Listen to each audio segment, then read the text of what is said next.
Hi, this is Duane Gundrum again. We're going to be talking about ethical communication today.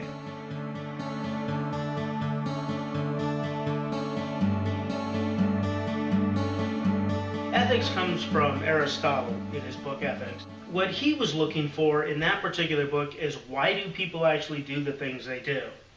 Not as are people moral or immoral. That comes a little bit later with Plato when Socrates is looking into justice. Now, what we're talking about today, as I said, is ethical communication and why do people do what they actually do? And more importantly, once you figure out why they're doing what they're doing,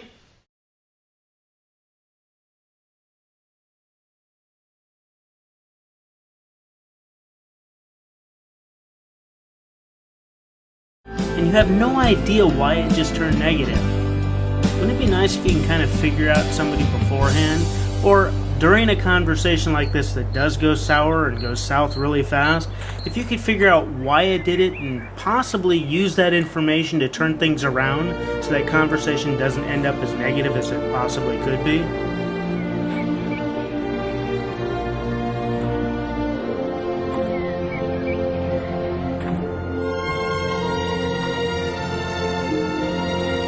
Think of it as a primer to be used to try to figure people out.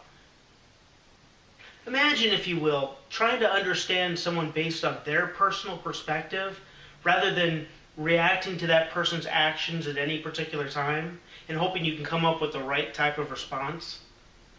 I'll give you an example. You're in a meeting, and it's a meeting for healthcare, and you're the person who's been given the job that they need to walk in there and pretty much figure out the budget for the future. Now, you've spent all night trying to figure out what you have to do, what you have to research, what you have to everything that you have to do in order to save money for the next fiscal year. You walk into that meeting, you've got all these great ideas, you thought about it all night, and you're pretty sure you know what you're actually talking about, and suddenly you find yourself on the defensive by everybody, and you have no idea why that actually is.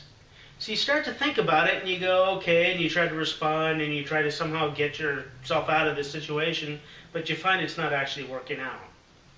What you've discovered is a whole bunch of people that think in one particular way, and in this particular case, we're talking about a care response.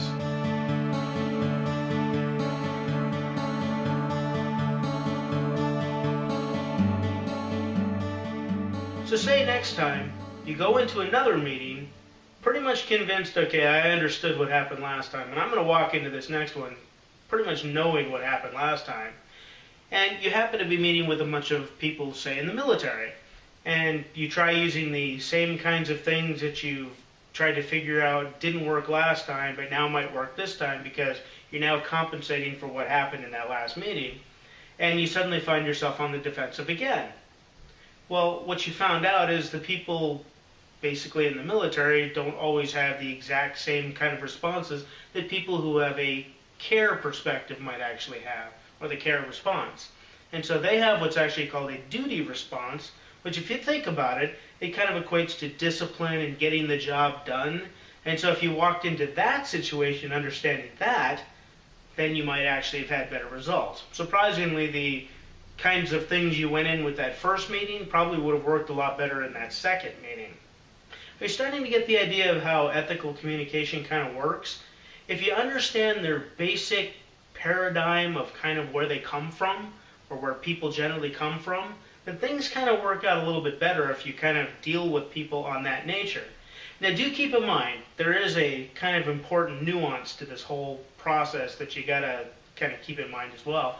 And that's the idea that not everyone always falls into that exact kind of response process. So just because you prepared for, say, a healthcare response with a bunch of people who are in healthcare, you may end up with a bunch of people in administration in healthcare who've been kind of out of that process for a while, to where that's not what they believe in anymore, or they may still believe in it, but there are other things that are more important. So remember, when you're dealing with these kind of responses, you got to make sure that you can't just stereotype the responses, but you've got to kind of know that's what's happening when you walk in there.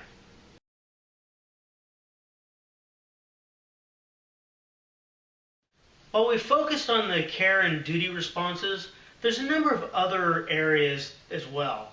rather than just memorizing a bunch of different terms and trying to memorize that sort of thing, it's important to point out what's important in the bigger picture. And what's important in the bigger picture is knowing where someone comes from rather than what their particular perspective actually is.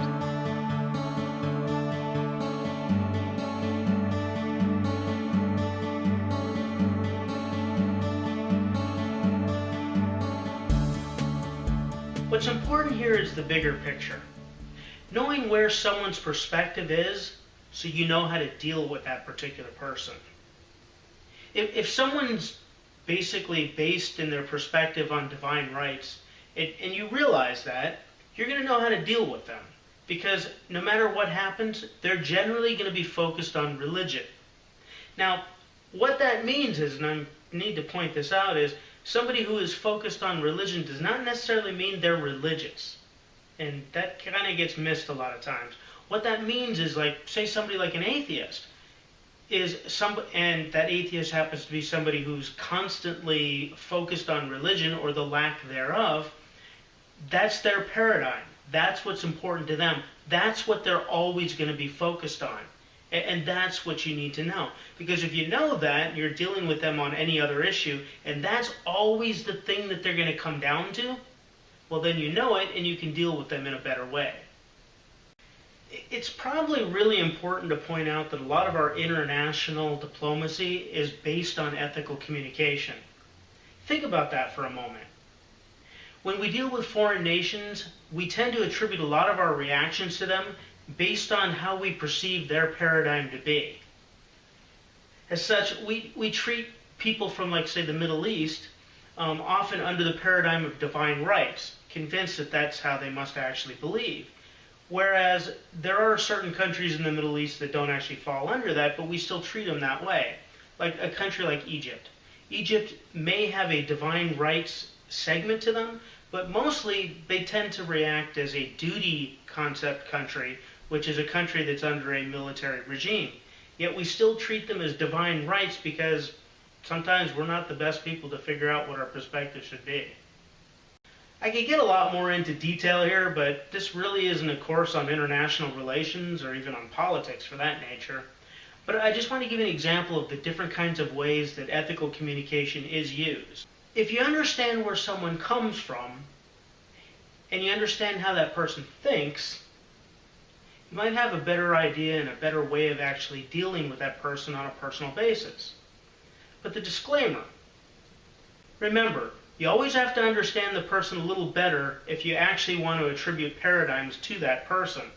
In other words, just because you saw something one time doesn't necessarily mean they have that particular paradigm.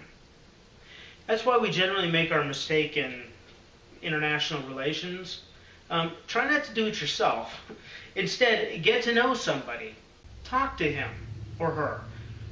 Because that's how you start to understand other people. And from there, you can use other tools like ethical communication to figure out how someone tends to be over time. After all, that's the reason we're here. We're social beings and we communicate with other people, and that's what we do to survive. Armed with the right tools, there's not a lot you can't do. I'm Duane Gundrum, and I want to thank you for listening to my demonstration on ethical communication, and hope you join me again.